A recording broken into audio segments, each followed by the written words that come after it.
예, 반갑습니다. 초대교회사 5번째 시간, 6번째 시간 이제 시작하도록 하겠습니다. 오늘은 5번째 시간은 이제 로마 제국이 동로마와 서로마로 분열하면서 교회 또한 서방교회와 동방교회로 약간 달라지게 되었다. 또 구분하게 되었다라는 것을 살펴볼 겁니다. 아마 이 사건은 여러분이 매우 생소하게 들릴 거예요. 이런 얘기는 뭐 설교 시간에도 또 잘 들어본 얘기가 아니니까. 하지만 서방교회와 동방교회가 나눠지면서 이렇게 앞으로 이어지는 교회사의 큰 그림, 기초가 좀 달라지게 되거든요. 오늘 강의 잘 들으시고 우리가 서방교회에 속한 개신교구나, 또 뭐 동방교회가 있었구나, 뭐 그런 식으로 잘 이렇게 되시겠으면 좋겠어요. 일단 지난주에 우리가 니케아 회의를 살펴봤죠. 니케아 회의는 가장 중요한 게 삼위일체를 이제 고백했다라는 게 제일 중요하잖아요, 그죠? 니케아의 공식이 뭐죠, 여러분? 조직 신학에도 배웠죠. 하나님은 한 본질, 한 본체요, 세 위격. 이게 공식이다, 그죠? 네, 그렇게 해가지고 우리 구원에 우리가 믿는 예수님이 진정한 하나님이어서 우리 구원이 떨어질 수 없다. 이렇게 니케아를 통해서 삼위일체를 고백했어요. 근데 니케아에서는 이것만 하지 않고 다른 것도 많이 했어요. 네, 두 가지만 말씀드리면, 한 가지는 이제 부활절 날짜를 정했어요. 부활절 날짜. 여러분, 부활절 날짜가 매해마다 바뀌잖아요. 혹시 언제로 딱 정하는지 아세요? 출근 이후 예. 세 번째 주일인가? 왜 뭐 그렇게 되어 있어요. 저도 잘 모르는데 그러니까 그거 왜 이렇게 되냐면 제일 처음에 이제 예수님께서 부활한 날 그날 말이에요. 근데 그날을 일단 신약 성경으로 보면은 유대력으로 썼다, 그죠? 유대력은 음력이에요. 그 유대의 하루의 시작은 저녁부터 시작해서 그 다음 저녁까지거든요. 우리가 생각하는 그 태양력은 좀 달라요. 예수님 부활하셨는데 그 부활하신 날짜가 유대력으로만 가자면 음력이기 때문에 어떤 해에는 월요일, 어떤 해에는 화요일, 어떤 해에는 수요일 이렇게 바뀔 수도 있다, 그죠? 그러니까 동방교회 쪽에서는, 여기 동방인데요, 동방교회 쪽에서는 유대력으로 하자. 왜냐면 여기가 뭐예요? 이스라엘이잖아요. 그러니까 동방이 이스라엘 포함되어 있잖아요. 그러니까 당연히 이스라엘을 속한 이런 이 그룹은 유대력으로 가자. 그래서 이제 음력으로 해서 부활주의를 정하자, 부활절을 정하자, 이렇게 말한 거고요. 근데 서방교회 측은 그러지 말고 우리가 예수님 부활하신 이후부터 주의 날에 모이지 않느냐. 주의 날이 주일이다 말이요, 썬데이. 그러니까 지금 이제 유대력은 유대 문화에 관한 거니까 그러지 말고 주일에 우리가 부활절을 모이자, 이렇게 했었어요. 그 가지고 이제 둘이가 막 이제 옥신각신 얘기를 한 거죠. 그래서 결정은 뭐냐면, 이제 아까 우리 집사님 말씀하신 대로 춘분 다음 만월이 된 다음 첫째 주일, 이렇게 되어 있어요. 복잡해서 저도 매해마다 교회력을 보고 이제 합니다. 그렇게 이제 이거 결정이 어떻게 돼요? 춘분 다음 만월, 이거는 음력이에요, 양력이에요? 음력이다, 그죠? 그 다음에 첫째 주일은 뭐예요? 양력이다, 그죠? 그러니까 둘이 같이 이제 조합해서, 사실 부활절이 언제냐가 뭐가 중요하겠습니까? 그러니까 다만 주일 지나는 게 중요하다, 이렇게 말하고, 또 동방교에서 말하는 그 원력 얘기 또 받아들이겠다, 이렇게 말하면서 이제 부활주의를 이제 그 날로 정하게 됩니다. 그러니까 동방 서방이 이렇게 합류했다는 얘기를 지금 하는 거예요. 종종 안식교단들이 이걸 문제 삼아요. 왜냐하면 교회가 주일을 지키는 것은 로마가 원래 태양신 숭배하는 날이었다라고 말해요. 맞는 말이에요. 썬데이, 이거는 원래 로마가 기독교를 국교로 받아들이기 전에 그 날을 태양신에게 바친 날이 맞아요. 하지만 그렇기 때문에 우리가 태양신 숭배한다고 주일을 지키나요? 그거 저는 아니다, 그죠? 예수님께서 부활하신 그 첫날이, 주의 날이 공교롭게도 썬데이인 거예요. 그래서 주일을 지키는 것이지, 우리가 주일 지키는 거하고 로마의 태양신 숭배하고는 아무런 상관이 없습니다. 나중에 2단 강의가 있으니까 그때 가서 또 안식교 교리 좀 더 배우면 좋겠습니다. 일단 이렇게 부활절 날짜 정하는 걸 했고요. 또 한 가지는 이제 오늘 강의에서 중점적으로 나올 건데, 니케아 회의란 것이 예루살렘 공의회 사도행전 15장 이후로 거의 뭐 300년 만에 이렇게 전국에 주교들이 모인 거 아닙니까? 그래가지고 이제 행정적으로도 얘기를 한 거예요. 우리가 이렇게 로마 전역에 교회가 퍼져 있는데 행정을 좀 짜야 되지 않겠느냐. 그 교회가 감독제로 발전했다는 말씀드렸죠, 그죠? 그럼 이 감독제로 할 때에 어느 교구가 제일 중요한 교구인지 좀 정하자, 행정구역을 나누자 이렇게 회의하게 돼요. 어떤 교구, 어떤 도시 교회를 좀 더 중요하게 여기겠어요? 당연히 대도시가 되겠다, 그죠? 왜냐면 그 대도시 교회에서 작은 지역으로 제자를 파송보냈을 것이고 또 파송보냈을 것이고 이러니까 아무래도 큰 도시 중심으로 이렇게 주요한 교구를 나누게 됩니다. 그래서 4개의 대주교구로 나누게 돼요. 그래서 보면 이쪽이 서쪽인데요. 서로마에는 로마, 그다음에 요건 아직 아닙니다. 알겠죠? 그다음에 안디옥, 그다음에 예루살렘, 알렉산드리아입니다. 요 4개가 주요한 대주교구 이렇게 해서 나누게 됩니다. 여기 보면은 서쪽이 많아요, 동쪽이 많아요? 동쪽이 많다 그죠? 아직 이건 지우시고, 그러니까 동쪽이 3개나 있고 서쪽이 하나밖에 없습니다, 그죠? 왜냐면 지난 시간에 말씀드렸지만 세계사의 중심, 교회사의 중심은 아직까지 여기라기보다는 이쪽이란 말이에요. 여기 많은 거예요. 근데 예루살렘은 사실 이 시대에 니케아 시대에 정치적 힘이 강한 그런 도시는 아니었어요.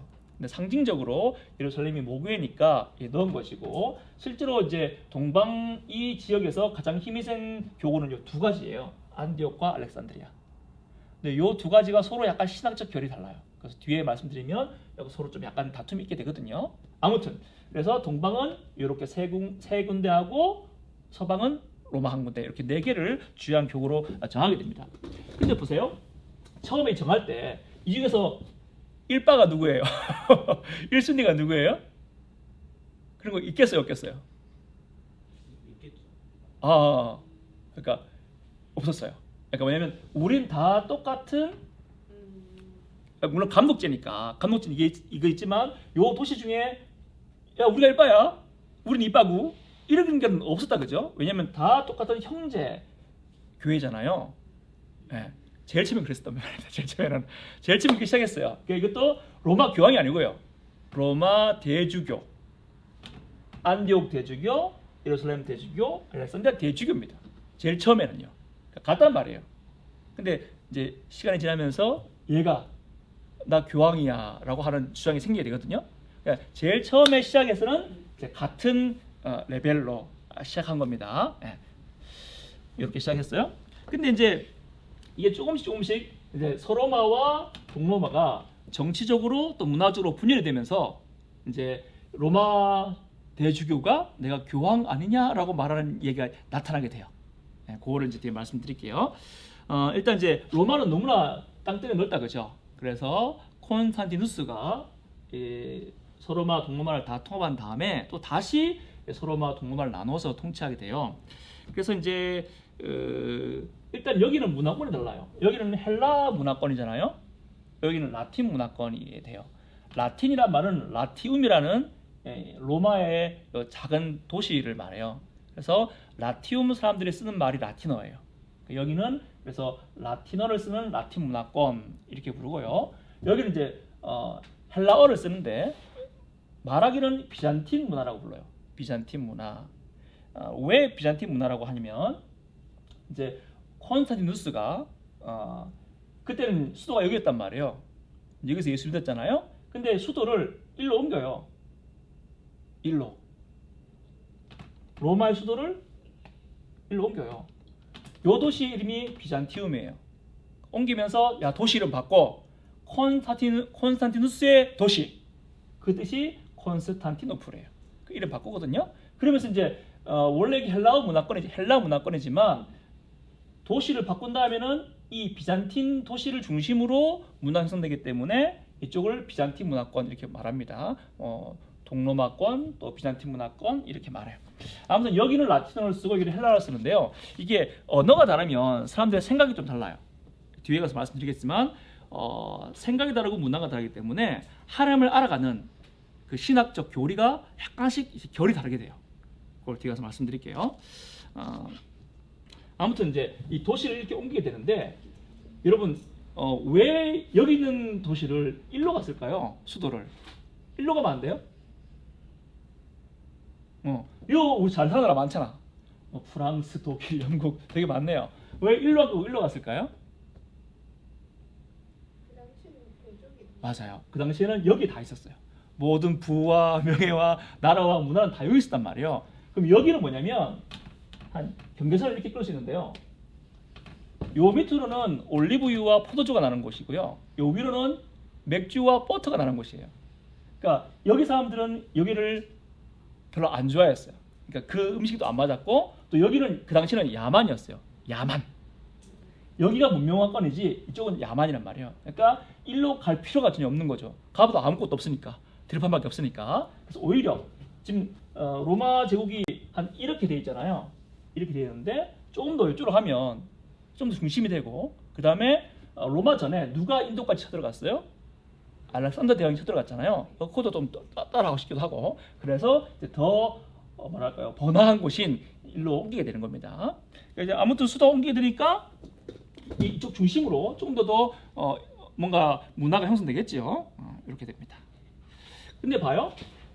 원래 이제 이 도시는 니케아 때 중요한 교구가 아니었잖아요, 그죠? 근데 황제가 옮겨갔어요. 갑자기 이거 수도가 돼. 그러면 그 다음 회의 때 무슨 말하고 싶겠어요? 우리도 너도 그죠? 야 우리가 수도가 되는데 우리도 중요한 교구 아니야? 라고 말하면서 이제 381년에 다시 한번 니케아 회의를 확정하면서 그때 또 뭘 얘기하냐면 우리도 중요한 교구다라고 말해서 이제 그 이후로 5개 교구가 중요한 이제 주교구가 됩니다. 근데 이렇게 5개가 딱 됐으니까 5개 교구가 서로 사이좋게 같은 형제로서 잘 지내면 좋겠습니다만 역사는 그렇지 않은 거죠. 이제 드디어 이 중에서 누가 일빠냐 이걸 가지고 싸우게 되는 거예요. 그 싸울 필요가 뭐가 있나요, 그죠? 하지만 서로 그런 다툼을 하게 돼요. 근데 이러면서 점점점 아이러니하게도 로마가 조금씩 더 위로 부상하게 돼요. 위로 뜨게 된단 말이에요. 왜 그런가 하면 이제 서로마와 동로마로 나누는데 서로마는 400년대에 망합니다, 나라가. 동로마는 1400년대까지 갑니다. 그러니까 서로마가 망해버리는 거예요. 그러니까 서로마가 망해버리면 우리 생각에는 큰일 났다. 좀 나라가 망했으니 교회도 망했구나 싶잖아요. 근데 야만족이 쳐들어왔을 때에 이 로마 주교가 그때는 아직까지 교황이라 안 그랬어요. 로마 주교가 그 야만인들과談판을 잘 벌려요. 소로마 황제는 도망가 버리고 아무것도 안 하는 반면 오히려 로마 주교가 막 그들을 상대하고 정치적으로 얘기하고 막 그러는 거예요. 또 야만족이 이 소로마를 점령한 다음에 이제 점령한 다음에는 나라를 다스려야 되잖아요. 그럼 나라를 다스리려면 행정체계가 있어야 되잖아요, 그죠? 근데 야만인들의 행정체계가 어디 있어요? 없잖아요. 근데 와서 나라를 멸망시켰는데 행정체계가 너무 종이 남아 있는 거예요. 뭐겠어요? 바로 로마 주교를 중심으로 한 교회 체계가 그대로 남아 있는 거죠. 그래서 그때부터 이제 오히려 소로마가 망한 이후부터 소로마 황제의 힘이 없어지고 또 사라져 버렸으니까 오히려 이 로마야 대주교가 정치 지도자로서 점점점 부상하게 됩니다. 그러면서 레오라는 이제 우리 중요한 교황이라고 이제 얘기할 수 있는 그런 근거를 만들어내는 로마 대주교인데요. 레오가 자기 로마 대주교를 꾸미는 말로 폰티펙스 막시무스라는 칭호를 부여합니다. 어디서 들어본 적 없나요? 막시무스 들어봤는데. 네, 지난주에 제가 말씀드렸죠. 지난주였나? 로마 황제를 지칭하는 5가지 칭호 중에 하나가 바로 폰티펙스 막시무스예요. 이건 뭐냐면 원래로는 로마 2교의 최고 대지사장입니다. 근데 요거를 이제 원래 종교 지도자가 쓰던 말을 로마 황제가 나는 정치 지도자 플러스 종교 지도자야 하고는 폰티펙스 막시무스라는 칭호를 자기한테 쓴단 말이에요. 근데 지금 그 교황이 없잖아요. 그 황제가 없잖아요. 나라가 망했으니까. 그러니까 그 칭호를 쏙 빼가지고 이 레오라는 로마 대주교가 자기한테 갖다 붙이는 거예요. 그럼 이건 뭐를 말하는 거겠어요? 무슨 의도를 밝히는 거겠어요? 물론 이제 폰티펙스 막시무스는 대제사장이라는 종교적 칭호지만 그 칭호를 이전에 누가 썼단 말이에요? 로마 황제가 썼잖아요. 그럼 로마 황제 정치 지도자가 쓰는 그 칭호를 자기가 갖다 썼다는 것은 이 로마 주교 욕심이 뭐예요? 내가 단순한 종교 지도자가 아니라 로마 황제처럼 정치도 좀 지도하는 지도자라는 그런 이미지를 심어줄 수 있잖아요. 그러니까 로마 황제가 쓰는 그 칭호를 지가 갖다 썼다니까요. 그러면서 자기가 이제 높이는 거예요. 그러면서 이제 앞으로 로마 주교가 교황으로 변신할 수 있는 그런 주장들을 레오가 몇 가지를 말하게 돼요. 먼저 교황이 베드로의 상속자라는 거예요. 베드로가 로마 교회를 목회한 건 사실입니다. 근데 로마법에 하면 상속자가 죽으면 당연히 상속자는 죽은 사람의 상속을 받을 거 아니에요, 그죠? 그게 로마법이잖아요, 우리나라 법도. 그러니까 교황은 뭘 물려받냐면 마태복음 16장에 나오는 베드로가 가진 권한, 로마 카톨릭이 말하는 겁니다. 베드로가 가진 열쇠권을 물려받는다는 거예요. 원래 그 베드로가 예수님한테 받은 거고, 그래서 그거는 베드로의 후계자, 베드로 상속자인 그 다음 로마주교에게 계속 이제 물려졌다는 것이죠. 그러면서 이 사람들이 하는 말은 일단 베드로가 그 열쇠 받았다, 베드로가 수제자다, 이렇게 말하게 돼요. 맞습니까? 틀립니까? 아니지요. 일단 베드로는 수제자가 아닙니다. 수제자란 말은 성경에 나오는 용어가 아닙니다. 그럼 뭐예요? 자주 나타난 제자. 자주 막 이렇게 나오잖아요. 자주 나온 제자이지 베드로가 12명 중에 최고다, 그런 건 신약성경에 없습니다. 베드로, 야고보, 요한이 예수님과 함께 좀 많이 다니지만 그렇다고 예수님께서 베드로한테 특별한 애정을 줬다? 특별한 권을 줬다? 아닙니다. 그리고 열쇠권, 마태복음 16장의 열쇠권은 여러분 어떻게 설교 들으셨어요? 일단 신앙 고백에게 줬다, 그지? 그 다음에 또 한 개가 있는데 그 신앙 고백을 베드로만 한 게 아니라 사도가 했단 말이에요. 그러니까 신앙 고백하는 사도에게 줬다. 두 가지 해석이에요. 우리 둘 다 받아들입니다. 그러니까 뭘 안 받으냐면 베드로 개인이 줬다는 것은 아니란 말이에요. 그러니까 이 신앙 고백을 하는 모든 교회에게, 그리고 당시 사도가 있으니까 그 신앙 고백한 사도에게 주님께서 열쇠권을 줬다, 이렇게 된 것이지, 우리는 베드로가 수혜자다 라고 받아들이지도 않고 베드로 개인에게 열쇠를 줬다 또 받아들이지 않고, 또 설령 베드로 개인에게 열쇠를 줬다고 하더라도 그 열쇠가 상속된다는 것은 지금 로마법에서 하는 얘기잖아요. 성경에서 하는 얘기가 아니라. 그러니까 로마법을 보니까 죽은 사람이 상속하더라. 그러니까 베드로가 열쇠 가졌으면 그 다음 로마주교가 그 열쇠를 가지는 거야 라고 주장하는 것은 로마법 가지고 주장하는 거 아니에요. 그게 아닌 거죠, 그죠? 이렇게 말하면서 이제 우리가 너희들보다 좀 더 나은 위치에 있다라는 주장을 은근히 한 강씩 강씩 이렇게 펼치기 시작하는 거예요. 당연히 여기 사람들은 무슨 소리냐 했겠죠. 반면 이쪽은요, 여긴 나라가 400년에 망했다 그랬고 여기는 1400년까지 갔다 그랬잖아요. 그럼 여기는 아직까지 황제의 힘이 강하단 말이에요. 황제의 힘이 강하단 말은 여기 있는 대주교들은 여기 있는 로마 대주교처럼 힘을 펼칠 기회가 있다 없다? 없게 되는 거죠. 아이러니하죠. 나라가 망해서 로마 주교가 떴는데 여기는 나라가 너무 견고해가지고 이 사람들이 로마 대주교처럼 주장할 수가 없었던 거예요. 그리고 이제 또 보통 우리 지난주에 니케아 회의도 뭐냐면, 니케아는 이 동쪽에서 열려져요, 회의가. 또 우리가 오늘 살펴볼 칼키돈도 동쪽에서 열리고 1100년대까지 모든 중요한 공회는 다 여기서 열립니다. 동쪽에서. 중심은 이쪽이 아니라 그랬잖아요. 여기가 다 중심이란 말이에요. 그런데 동쪽에서 열다 보니까 동쪽에서 서로 막 뭐가 맞냐 서로 싸울 거 아니에요, 그죠? 그때에 야 그럼 누구한테 물어볼까 이렇게 하는 거예요. 동쪽에서 서로 싸우다가 이게 맞아 틀려 하고 누구한테 물어보겠어요? 여기 물어보는 거지. 왜냐면 동쪽에서는 서로 이제 동쪽에서 안디옥이랑 알렉산드리아가 좀 달라요, 견해가. 서로 막 싸우는데 막 싸우니까 서로 똑같은 사람끼리 싸우면 답이 안 나오잖아요. 그럼 그때 이제 누구한테 물어봐야 될 거 아니야. 그럼 야 너 물어보자 할 거 아닙니까? 그때 바로 누구한테 물으면 서쪽에 있는 로마 대주교한테 물어보는 거예요. 왜냐면 얘는 서쪽에 있으니까 일단 우리랑 이해 관계가 없잖아요. 그러면서 자꾸 물어보니까 자기 스스로도 내가 높으니까 물어보는구나 이렇게 생각하고, 여기는 높아서 물어본 게 아니다, 그죠? 여기는 우리가 싸우는데 네 생각 어떠냐 라고 물어본 건데, 이제 로마 쪽에서는 내가 높은가 보다 라고 스스로 착각도 하고 주장도 하게 되죠. 당시에는 이제 로마를 베드로가 목회했던 로마 교회를 다스리는 로마 대주교라고 인정해 주었지, 로마 교회가 우리보다 높이 있다라고는 생각 전혀 안 했습니다. 아무튼 이렇게 이제 서로마 동로마가 문화적으로 정치적으로 조금씩 나누어지게 됩니다. 이쪽 교회를 이제 라틴 교회, 서로마 교회라고 부르는데, 여기는 크게 두 가지가 있어요. 첫 시간 말씀드렸죠. 로마 카톨릭과 개신교. 개신교가 여기 속합니다.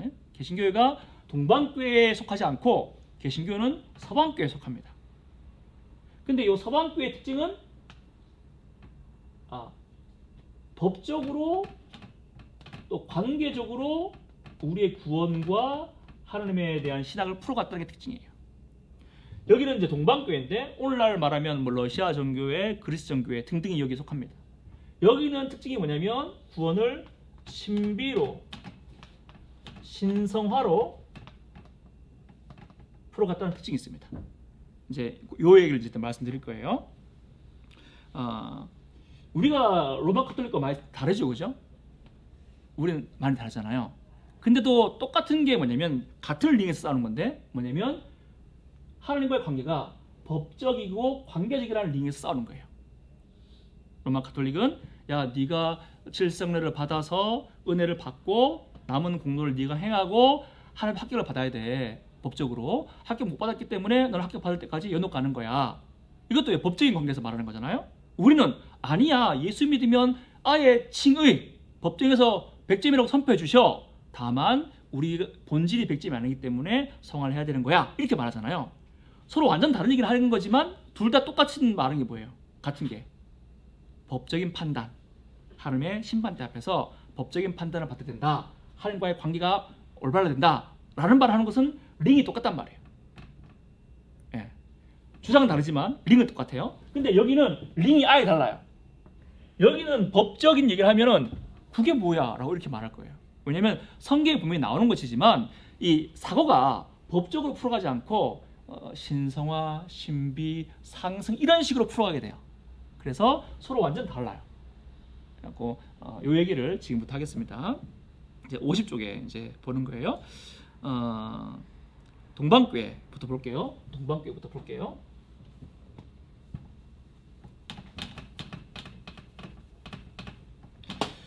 동방교회는 일단 여러분 아시다시피 여기가 다 문화와 정치와 뭐 모든 것이 중심이다, 그죠? 그리고 250년까지도 서방교회의 유일한 대주교인 로마까지도 250년까지는 헬라어를 썼어요. 그러니까 그만큼 이가 막강하다고 볼 수 있단 말이에요. 근데 여기서 시작을 한다는 것은 여기서 시작하는 것과 좀 다르게 가요. 그러니까 개념도 다르고 생각도 달라가지고 여기랑 좀 약간 뭐랄까요, 색깔이 달라지게 됩니다. 여기의 신학의 특징이 뭐냐면 부정신학이라고 볼 수 있어요. 부정신학. 하나님을 어떻게 알아가야 되느냐를 말하는 거예요. 조직 신학이 배웠어요? 혹시 배웠나요? 부정신학. 반대말은 긍정신학이다, 그죠? 긍정신학. 이게 뭘 말하는 거냐면 하나님이 어떤 분이다 라는 걸 아는 게 신학이잖아요, 그죠? 그러면은 하나님은 사랑이다 얘기를 해봅시다. 하나님은 사랑이다. 이거는 긍정문이에요, 부정문이에요? 긍정문이에요, 그죠? 이렇게 하나님은 사랑이라고 말할 수 있는 근거가 뭐예요? 성경에 나와 있으니까. 성경에 하나님은 뭐더라가 나와 있잖아요. 그러니까 이건 긍정적으로 진술해서 알 수 있는 거예요. 근데 동방교회는 그러면 안 된다는 거지. 하나님께서 신비로운 분인데 어떻게 인간의 언어로 그분을 뭐다 구약 지을 수 있느냐? 그럴 수 없다는 게 부정신학의 근본 태도예요. 그럼 하나님은 어떤 분이요? 물어보면 답을 해야 될 거 아니에요, 그죠? 그럼 어떻게 답할까요? 하나님은 사람의 사랑은 아니야. 하나님은 사람의 정의로움도 아니야. 하나님은 또 뭐 할까요? 뭐 사람의 파워도 아니야. 사람의 계획도 아니야. 뭐 사람의 무엇이 아니야? 뭐가 아니야? 뭐가 아니야? 뭐가 아니야? 아니야. 아니야라고 진술하면서 가운데 뭘 비워놔요? 뭔가를 비워놓는단 말이에요. 하나님 다 아니야라고 이게 다 부정하는 거예요. 부정하다 보면 가운데 뿅 하고 신비로운 뭐가 있다, 그죠? 다 우리가 아는 건 아니지만 형언할 수 없는 어떤 분이 계시잖아요, 그죠? 그렇게 하면서 하나님을 알아가는 거예요. 장점은 뭐겠어요? 우리가 하나님을 내 사고 속에 구별을 찾는다. 하나님의 신비로움을 지킨다. 하나님의 영광을 지킨다. 이게 장점이 되겠다, 그죠? 그러니까 이렇게 말하는 신학은 근본적으로 신비주의가 될 수밖에 없겠다, 그죠? 왜냐면 뭐다 라고 말하지 않고 뭐는 뭐가 아니다. 이것도 아니고 저것도 아니다. 그럼 뭐냐?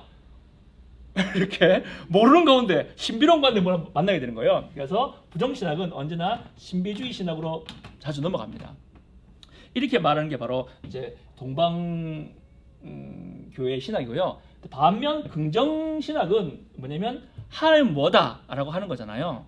그렇게 하는 근거는 성경에 나와 있으니까 성경에 보면 하나님께서 우리의 인식 수준과 우리 사람의 언어로 낮추셔서 하나님은 사랑이다, 하나님 뭐다라고 말하는 게 있으니까 그래서 긍정 신학은 하나님 뭐다라고 긍정적으로 진술하는 겁니다. 장점 뭐겠어요? 하나님 알 수 있죠. 그죠? 하나님 알 수 있다. 이게 유비라는 건데요. 유비를 통해서 하나님을 알 수 있다는 거죠. 하나님 사랑이야. 물론 내가 안 좋은 사랑을 많이 경험했지만 그래도 우리는 사람의 사랑, 아버지 엄마의 사랑에 의해서 하나님을 이해할 수 있잖아요. 그죠? 그런 식으로 하나님 누군지를 이해하고 할 수 있는 그런 장점이 있다. 그죠? 그럼 단점 뭐겠어요? 응? 인간의 언어로 그렇죠. 그렇죠. 하나님을 인간의 언어나 인간의 생각으로 축소시킬 수 있어. 그죠? 둘 다가 있는 거예요. 근데 사실 우리 긍정신학에서도 신앙의 신비가 있습니까? 없습니까? 신앙의 신비가 없으면 그 신앙이 아니잖아요. 신비주의는 틀렸지만 신비는 있죠. 신비 없는 신앙의 어디 있어요? 다 있죠. 하지만 이제 포인트가 다른 거예요. 여기는 하나님을 진술하려고 그러고 여기는 하나님에 대한 진술을 거부하는 건 아니지만 하나님 뭐가 아니라고 말하면서 틀 안에 집어넣는 것을 반대하는 신앙인 겁니다. 그래서 이제 좀 완전 좀 다르다 그죠? 한 가지 예로 성례가 있잖아요. 성례. 이제 우리는 두 가지죠, 그죠? 뭐예요? 세례와 성만찬이고 로마 카톨릭은 7개고 막 그래요. 성례라는 단어 이제 이건 우리나라 말인데 원래 이 성례라는 단어의 여기 이쪽 버전은 동방 헬라어 버전은 미스테리온입니다. 미스테리온 발이 어렵다. 미스테리온. 이쪽 버전은 세크라멘툼입니다. 요거는 헬라어, 요거는 라틴어예요. 자, 요 뜻은 뭐냐면 신비란 뜻이에요. 요 뜻은 뭐냐면 비밀이라는 뜻이에요. 비밀. 자, 신비와 비밀의 차이는 뭐예요? 비밀 알려줄까? 신비는 알려줄 수 있어요, 없어요? 이게 다른 거야. 그러니까 성례를 볼 때도 이건 비밀이래. 비밀이라는 말은 알란 말이잖아요. 알려줄 때 말이죠. 이거는 신비라는 거예요. 신비는 알려주는 게 아니지. 체험하고 네가 경험하는 거죠, 그죠? 그게 다른 거지. 그러면서 또 이 세크라멘툼에는 한 가지 당시에 쓰는 용례가 있었는데 로마 군인들이 로마 군대에 가입하면서 난 군인이 되었습니다라고 내 신분이 법적으로 변화되었다는 걸 선언하는 거예요. 선포합니다. 나는 로마 군인입니다. 뭐예요? 내 신분이 법적으로 로마의 군인이 되었음을 선포하는 것이 당시 세크라멘툼이라는 용어에 들어가 있었단 말이에요. 군인의 선서. 우리가 성례 받을 때, 세례 받을 때 선서하잖아요. 그런 의미가 이제 이 서방에서는 집어넣는 거예요. 그래서 여기는 뭐냐면 하나님의 우리가 법적으로 변화되는 법적 신분을 말하게 되는 거죠. 그러니까 여기는 성례를 통해서 주는 은혜가 뭐냐면 하나님 앞에서 우리가 하나님의 비밀을 알고 하나님 앞에서 우리의 신분이 법적으로 변화된 것을 법적으로 변화되어서 하나님과 관계한다라는 게 이제 서방 신학에서는 성례의 관심사인데 여기에서는 뭐예요? 성례는 미스테리오를 말해요. 신비란 말이에요. 그럼 여기서는 성례를 하면서 관심사가 뭐겠어요? 네가 법적으로 변했냐? 네가 하는 거 지금 좋은 관계 받고 있냐? 그게 아니란 말이에요. 신비를 경험했냐? 이렇게 되는 겁니다. 그러니까 똑같은 성례인데도 이미 다 용어가 달라지니까 성례를 바라보는 관점이 달라진단 말이죠. 여기는 로마 가톨릭이나 우리는 일단 법적인 신분이 변화되었다. 하나님의 비밀 뜻을 알아야 된다. 그리고 하나님과 좋은 관계를 맺어야 된다. 라는 똑같은 링에서 싸우는 것이고 여기는 성례란 것은 신비야. 말로 형용할 수 없고 떡을 우리가 먹을 때 형용할 수 없잖아요. 요번 떡은 샤니에서 나왔습니다. 뭐 이렇게 말할 수 있겠지만 떡 자체가 하나님의 뭐다 말할 수 없잖아요. 그러니까 뭐 먹으면서 어떤 신비를 경험할 거 아니에요? 그걸 강조하는 거죠. 이렇게 완전히 생각이 달라지게 되는 거예요. 그죠? 그것도 이제 우리가 알다시피 동방은 이 그리스 쪽은 철학이 발달했잖아요. 그죠? 소크라테스, 뭐 플라톤, 아킬레스 다 여기 사람 아닙니까? 그러니까 이쪽은 하나님을 이해하기 위해서 철학의 틀을 많이 사용했단 말이에요. 우리가 지난 시간에 배웠던 니케아도 한 본질 세 위격. 이것도 뭐냐면 철학에서 쓰는 용어를 가지고 하나님을 이제 얘기하고 하는 거란 말이에요. 근데 문제는 이 동방지역이 다 똑같은 철학을 가지고 있었느냐? 그건 또 아니에요. 그러니까 동방의 특징은 철학으로 말미암아 우리 신앙과 하나님을 이해하려고 하는 특징이 있는데 이 안에서도 그럼 같은 브랜드의 철학을 가졌냐 했을 때 또 그건 아니란 말이에요. 안디옥과 알렉산드리아가 좀 달라요. 네, 그래서 결국 이제 요 두 개의 다름은 우리 다음 시간 살펴볼 예수님의 양성교리, 신성과 인성교리에 대한 이제 다툼을 낳게 되는데요. 아무튼 이제 이렇게 서로 야 누구의 틀이 맞냐, 누구의 철학의 틀로 하나님 이해할 거냐라고 옥신각신하다가 이제 대다수, 그러니까 다수를 차지하는 게 신플라톤주의라는 철학이 이제 하나님을 설명하는 다수를 메이저를 차지하게 되는 거예요. 근데 요 학자로서 신학자가 누구냐면 오리겐이라는 사람이 있어요. 오리겐이라는 사람이 이 동방 신학의 어떤 특징을 가장 잘 보여주는 그런 사람이라고 할 수 있어요. 근데 이 사람에게는 좀 안 좋은 점이 많이 있어요. 그래서 나중에 이단으로 정죄가 됩니다.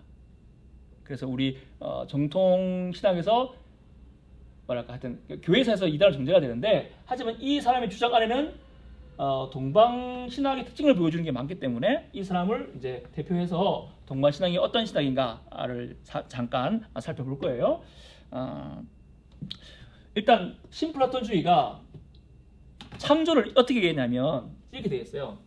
이건 이제 성경 말고 신플라톤주의라는 철학이에요. 일자라는 어떤 신적 존재가 있어요. 여기서 신적 존재가 유출이 돼요. 유출돼가지고 뭐 좀 단순하게 말할게요. 큰 천사, 중간 천사, 안 좋은 천사, 뭐 사람, 동물, 식물, 돌 이런 식으로 신적인 일자의 존재가 유출이 되어가는 거예요. 그래서 점점점 밑으로 갈수록 이 신적인 본성이 덜 가지고 있는 것이고, 위로 갈수록 신적인 본성을 더 많이 가지고 있다는 거 보는 거예요. 신플라톤주의에서 이렇게 보는 거예요. 근데 요 이야기를 오리겐이 가지고 와요. 가져와서 오리겐은 삼일체를 올바르게 말하거든요. 삼일체다. 오리겐이 틀린 분이 있지만 올바르게 주장한 거는 삼일체라는 걸 올바르게 주장한단 말이에요. 근데 오리겐은 삼일체를 어떻게 설명했냐면 요 얘기를 가져와가지고 삼일체는 맞는데 삼일체 안에 아버지와 아들과 성령이 약간 위계적으로 구분된다. 위계적으로 구분된다 본 거예요. 이게 중요한 거예요. 위계적으로 구분된다. 삼일체는 맞다. 하지만 이 안에 약간 구분된다. 이렇게 본 거죠. 요 얘기를 좀 더 밀고 나온 게 우리 지난주에 니케아에서 살펴봤던 아리우스는 이제 예수님이 하나님 아니다 그랬잖아요. 요 주장을 좀 더 밀고 나온 게 아리우스인 거고, 오리겐은 삼일체까지는 맞단 말이에요.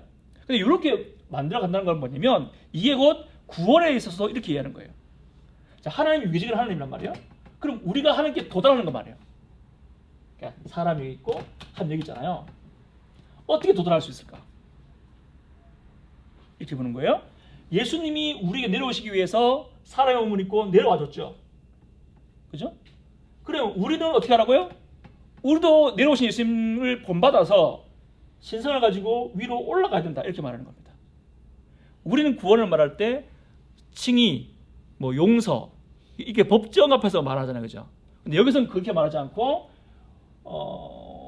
신성을 가지고 우리가 신의 성품으로 변화가야 되고 우리의 성품이 점점점 심성으로 닮아가야 된다. 이렇게 말하는 거예요. 그렇게 말하는 이유는 하나님이 위계적인 분이니까 우리가 그 하나님께 올라가기 위해서 이렇게 올라가는 단계를 거쳐야 된다는 거죠. 이게 신플라톤주의의 얘기를 우리 신학으로 약간 바꿔서 만든 거예요. 그렇게 말하는 거예요. 그러면 신성화된다는 얘기가 완전 철학의 얘기기만 하냐? 그렇진 않아요. 성경에도 있어요. 여기 52쪽에 베드로 후서 1장 4절 보면은 다 안 읽고 신성한 성품에 참여한 자가 되게 하려 하셨느니라 라는 구절이 나온단 말이에요. 여기에 신성한 성품에 참여한 자가 되기를 원한다. 이게 구원이라는 것이죠. 근데 우리 서방교에서 볼 때는 아니 맞는데 우리 구원이 신성한 성품, 그러니까 하나님의 성품을 배워가고 닮아가는 거 맞는데 다른 데를 봐라. 다른 데를 보면은 로마서 같은 데 보면은 구원이란 것이 법적인 측면도 함께 다뤄되지 않느냐. 함께 다루고서 말하자라는 게 우리 서방교회, 특별히 이제 종교개혁에 속한 우리 주장이고요. 이 사람들은 그걸 안 보는 거예요. 그러니까 동방교회에서는 칭의 성화의 논쟁 자체가 없었어요. 법적으로 안 보니까 아예. 그러니까 옛날부터 지금까지 그냥 올라가는 거예요. 그래서 이 사람들은 법적인 측면은 아예 안 보고 성품을 닮아가는 측면으로만 보는 거예요. 물론 그런다고 해서 우리가 본질로 신이 된다는 말은 아니고 오해하면 됩니다. 우리 본질 뜬다 하면서 하면 되는 건 아니고 신성한 성품을 누린다는 차원에서 올라가는 거예요. 그러니까 좀 거칠게 말하면 용서가 없고 치의가 없는 성화, 상승 모드 뭐 이렇게 볼 수 있어요. 그렇게 이제 구원을 풀어가는 겁니다. 좀 생소하다 그죠? 우리랑 다르다 그죠? 그렇게 풀어가는 거예요. 자, 그러면 이제 서방교회는 어떻게 풀어갔냐를 말씀드릴게요. 서방교회. 일단 기독교의 발성지는 이쪽이 아니다 그죠? 이쪽이다 그죠? 동방에서 발달했고 서방교회는 동방교회에 뿌리를 내고 여기 열매를 따먹고 있는 그런 교회다 그죠? 그래서 이제 250년대까지도 이 서쪽에 있는 로마 여기에서도 250년까지는 헬라어를 썼단 말이에요. 그러니까 그만큼 이 동방교회에 빚진 게 너무 많아요. 그리고 모든 공예는 다 여기에서 동쪽에서 이루어지고 공예에 대한 기록도 다 헬라어로 다 쓰여 있었어요. 그러니까 이거는 서방의 중심지인 로마도 별반 다르지 않았단 말이에요. 그러면은 여기랑 여기랑 똑같으니까 신학이 똑같을 거 아니에요. 쓰는 말이 똑같으니까 생각도 닮아갈 거고 여기는 뭔가 새로운 것이 없고 여기는 뭔가 깊은 게 있으니까 닮아갈 것 같은데 하지만 여기에서 라틴어를 주로 생각하면서 라틴어로 생각한 유일한 지역이 하나였어요. 심지어 로마까지 헬라어를 쓰고 있는데 라틴어만 주로 사용하는 지역이 있단 말이에요. 어디냐면 이 지역 카르타고입니다. 카르타고는 여러분 이제 한니발 장군의 나라로 유명하죠. 원래 로마랑 한니발 장군 카르타고가 서로 막 싸웠는데 이제 결국 포에니 전쟁 때문에 로마가 여기를 점령하잖아요. 그러니까 점령하면서 로마가 아예 이제 여기 씨를 다 말려보고 싶은 거예요. 그래서 어떻게 했냐면 여기에 사람들을 일로 다 이주시켜요. 그러니까 로마 군인들, 로마 시민들을 일부러 이 카르타고 지역을 이주시킨단 말이에요. 그러니까 여기에는 이 지역에는 그 귀족들도 라틴어를 쓰고 이주시켰으니까 평민들도 라틴어를 쓰는 그런 지역이 된 거란 말이에요. 나머지 지역에서는 다 헬라를 꿈꾸면서 귀족들은 다 헬라를 쓰는데 여기는 독특하게도 귀족이나 평민이나 다 라틴어를 쓰는 지방으로 남아있는 겁니다. 그러니까 라틴 문화 그러면 라틴이니까 당연히 라티움이 여기 있으니까 여기가 중심이라고 생각하지만 의외로 여기는 아직까지도 이제 헬라어를 쓰기 때문에 따라가는 면이 있고 오히려 서방 신학, 라틴 신학은 여기가 아니라 여기에서 발달하게 돼요. 약간 역사의 아이러니다 그죠? 여기서 발달할 때 이제 크게 두 가지 사람을 볼 수 있어요. 터툴리안이라는 사람하고 그다음에 어거스틴 이라는 사람을 볼 수 있어요. 이번 시간은 터툴리안까지만 하고 마칠게요. 터툴리안 이런 사람이 그 최초로 라틴어로 신학을 한 사람입니다. 그 전까지는 제가 일부러 이제 그 신학자 얘기를 많이 안 했어요. 이름도 여러분 거의 제가 얘기 안 했죠, 그죠? 근데 짧게 아까 말씀드렸던 사람들, 뭐 이그나티오스, 이레니우스, 아타나시우스, 오리겐 다 동방 사람들입니다. 모든 사람들은 다 헬라어로 신학을 하고 하나님을 정의하고 했단 말이에요. 근데 최초로 라틴어로 신학을 한 사람이 터툴리안입니다. 근데 아까 동방 신학의 대표자 오리겐도 이단적인 요소가 있어가지고 정죄받았다 했잖아, 그죠? 그러니까 터툴리안도 마찬가지예요. 보통 유명한 교부들 앞에는 성자가 붙어요. 성 어거스틴, 성 제롬, 성 누구. 근데 오리겐 앞에는 성자가 없어. 또 터툴리안 앞에도 성자가 없어요. 이 말은 이 두 사람은 성자 붙이기에는 뭔가 좀 애매모호한 게 있는 거예요. 아까 오리겐은 이제 말씀 안 드렸지만 만인 구원론으로 넘어가요. 만인 구원론. 그러니까 만인 구원론 주장하는 사람한테 성자 붙이기 좀 애매하잖아요. 터툴리안은 지금 살펴보겠지만 이 사람은 거의 율법주의자처럼 또 넘어간단 말이에요. 그러니까 성자는 못 붙여요. 근데 다만 뭐냐면 서방 신학, 라틴 신학의 특징을 잘 보신다는 거예요.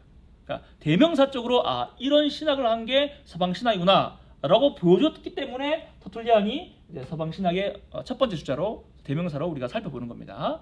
자, 그러면 터툴리안은 어떻게 신학을 했냐 했을 때에 터툴리안이 한 가장 유명한 말이 바로 뭐냐면 예루살렘과 아테네가 무슨 관계에 있냐 이 말했단 말이에요.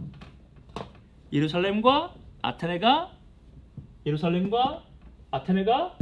무슨 관계에 있냐 이 말은 동방 신학자한테 야 너희들 왜 성경을 가지고 왜 자꾸 헬라 철학으로 풀어가는 거야 이렇게 말하는 거예요. 너무 지금 성경 말씀을 철학으로 풀어가는 거 아니야? 오리겐 보세요. 위계적으로 막 풀어가고 막 상승 모드 이래 이상하잖아요, 그죠? 좀 이상하다 이렇게 말한 거예요. 이렇게 동방교회가 철학으로 복음을 풀어가는 것에 대한 반발을 한 거라고 볼 수 있는데요. 또 이거는 서방 신학은 우리는 다른 길을 가겠다라는 어떤 독립적 선포가 될 수도 있어요. 자, 그럼 지금 터툴리안이 이렇게 말했잖아요. 예루살렘과 아테네가 무슨 상관이냐? 그럼 이렇게 말했으니까 우리 생각에는 터툴리안은 앞으로 성경 가지고 신학하겠다 싶잖아요, 그죠? 그 말을 그렇게 했잖아. 아니 예루살렘과 아테네가 뭔 상관이야? 이렇게 말했으니까 그럼 터툴리안은 앞으로 성경만 가지고 이제 신학을 할 것처럼 보이잖아요. 근데 또 그렇진 않아요. 왜냐면 터툴리안은 법률가예요. 법률가. 이쪽은 그나마 열릴 수 있는 게 로마법 하나 있단 말이에요. 법률가이기 때문에 로마법 책에 기대어서 또 복음을 바라보는 거예요. 자, 그럼 그게 잘못인가 싶죠? 어떻습니까, 여러분? 신학을 하는데 성경 가지고만 풀어야지 철학으로 풀었다? 로마법으로 풀었다? 뭔가 좀 안 좋아 보이지 않습니까? 그렇게 생각하면 안 됩니다. 무슨 말인가 하면 지난주에 말씀드렸잖아요. 성경만으로 풀었다라는 거는 하나님께서 계시를 그 시대의 문화에 줬다는 것을 우리가 빼버리는 이해하지 못한다는 거예요. 여러분 구약은 성경 하나님 계시고 진리이지만 어떤 문화의 옷을 입고 있나요? 유대 문화의 옷을 입고 있다, 그죠? 유대 문화의 옷을 입고 있단 말이에요. 그러니까 기독교가 유대 문화의 옷을 입고 있던 구약 기독교가 이쪽 쪽으로 퍼지게 되었으니까 그럼 이 계시라는 걸 안에서 하나님의 진리가 있고 문화가 있는데 문화가 뭔지 구분해야 될 거 아니에요. 또 이 진리가 이 문화의 옷을 입고 나타난 거 아니에요, 그죠? 뭐 할례라는 문화, 어떤 짐승을 죽인다는 문화를 옷을 입고 나타난 거잖아요, 그죠? 하나님께서 진리를 얘기할 때에 하나님 누구를 얘기할 때에 당시 구약의 유대 문화를 가지고 약속은 네가 동물 쪼개는 것을 빌려와가지고 이런 거다라고 가르쳐 주시고 또 뭐 할례를 가져와가지고 이런 것이다 가르쳐 주시고 제사장 뭐 이런 제도를 가지고 하나님을 섬기는 이런 것이다 가르쳐 주잖아요. 그 문화를 생겼단 말이에요. 그러니까 어떤 신학이든지 간에 당시 문화를 통해서 하나님을 이해하는 시도가 있을 수밖에 없단 말이에요. 할례가 좋은 예죠. 사도행전 15장에서 이제 첫 예루살렘 공회에 모이잖아요. 이슈가 뭐예요? 뭐 때문에 모여요? 이방인들이 예수를 믿는데요. 이방인들한테 할례를 받게 해야 돼요, 말아야 돼요? 이가지고 모였단 말이에요. 그래서 결정이 뭐죠? 할례가 계시라 그랬어요, 문화라 그랬어요. 할례는 문화여서 계시를 담고 있는 그릇이어서 이제는 이제 모든 전 세계로 하나님 믿는 시행이 퍼져지니까 할례라는 문화를 뺍시다. 할례는 문화니까요. 이 말이잖아요, 그죠? 이걸 달리 말하면 뭐예요? 문화란 것은 계시를 담고 계시를 풀어내는 하나의 도구란 말이잖아요, 그죠? 그러니까 그 당시에는 그럼 할례라는 구약의 유대 문화가 하나님을 섬기는 어떤 성례라는 것의 신학적 내용을 담고 있었단 말이에요. 그러니까 이제 요게 일로 넘어오면서 기독교가 헬라로 넘어오면서 헬라 철학을 가지고 하나님이 누군지를 풀어낸단 말이에요. 그게 가장 대표적인 게 바로 니케 아닙니까? 하나님이 어떤 분이라고요? 삼일체예요. 삼일체가 뭔데요? 한 본질 세 위격이요. 성경에 그런 말이 나옵니까? 안 나옵니까? 안 나온다, 그죠? 하지만 안 나오지만 성경을 보면 하나님이 한 분이시고 세 위격 가진 분은 맞잖아요, 그죠? 그럼 그걸 적용을 해야 되는 거죠. 그걸 정리해야 되는 거잖아요, 그죠? 그러니까 당연히 헬라 쪽은 자기 가지고 있는 철학을 가지고 하나님이 한 본질이고 세 위격이란 말을 정리한 것이죠. 네. 그렇게 한 거예요. 그리고 또 마찬가지로 법을 가지고도 또 바라보는 거예요. 왜냐하면 성경에 여러분 법적인 의미가 나오죠. 성경 자체에 법적인 내용이 나오잖아요, 그죠? 하나님 심판대 앞에 칭의, 뭐 의를 받는 거 나오잖아요, 그죠? 그러니까 그런 걸 바라볼 때 로마법의 어떤 약간 영향을 가지고 보는 거예요. 근데 여기나 여기나 똑같이 철학으로 말미암아 하나님을 정리하는 것도 계시를 안 건드리면 사도적 전통을 안 건드리면 이제 도구로 받아준단 말이에요. 여기도 마찬가지로 로마법을 가지고 하나님에 대한 구원을 살펴볼 거지만 그것도 사도가 전해준 그 신앙의 전통을 안 건드리면 그건 괜찮은 거란 말이에요. 근데 그걸 건드려버리면 그걸 우리가 못 받아들인 거예요. 예, 그 차이가 있어요. 그래서 여기는 헬라 철학을 가지고 하나님을 보라고 했는데 그게 삼일체를 잘 표현했던 것은 너무 좋다. 하지만 아까처럼 구원이면 신성화 일으키는 거는 좀 아니다. 그죠? 그게 볼 수 있어야 되고 여기도 이제 좀 살펴보겠지만 로마법 가지고 하나님에 대한 구원을 풀어간 거는 좋다. 왜냐하면 성경에 나오니까. 하지만 너무 법적으로 풀어가서 금욕주의자로 만든 건 또 아닌 거예요. 아무튼 그러니까 성경 말씀을 구약에도 유대 문화로 풀어냈고 신약에서도 신약 문화로 풀어냈고 그 다음에 이쪽 초대교회에서는 니케아를 통해서 헬라어처럼 풀어냈다면 서방교회는 로마법을 통해서 성경에 있는 법에 대한 관련된 얘기를 이제 사고하기 시작하는 거예요. 그래서 여기에는 동방교회는 철학의 틀을 가지고 성경에 있는 주제, 성경에 있잖아요. 신의 성품에 참여하라는 주제가 있단 말이고요. 그래서 철학의 틀을 가지고 성경에 있는 것 중에 하나인 신의 성품에 참여하는 것을 더욱더 부각시키고 연구했다는 반면 서방 쪽은 성경에 역시 있는 주제인 법정에 관련된 구원을 가지고 연구하고 드러냈다라고 보면 됩니다. 알겠죠? 그러니까 서로 강조하는 부분이 좀 달랐다라고 보는 거예요. 근데 그나마 이제 종교개혁을 하는 신학의 입장에서 보자면 우리 직속 선배가 칼빈이거든요. 칼빈은 이 두 가지를 함께 보았다고 이제 평가를 해요. 칭의, 성화 이게 법적인 면을 나누는 거거든요. 칼빈의 신학 속에서. 근데 칼빈의 신학에 보면은 그리스도와 연합이란 말이 나온단 말이에요. 연합, 하나됨, 관계 이런 거잖아요. 여기 보면은 칼빈의 신학 속에서는 일단 법적인 구원과 동방교회의 신성화까지는 아니지만 어쨌거나 그리스도와의 친밀한 어떤 하나됨을 말하는 그런 신학이었다라고 이제 평가를 하기도 해요. 여기까지 하고 쉬고 타툴리아 다음 시간부터 살펴보겠습니다. 2시에 만나도록 하겠습니다. 예, 휴식하겠습니다.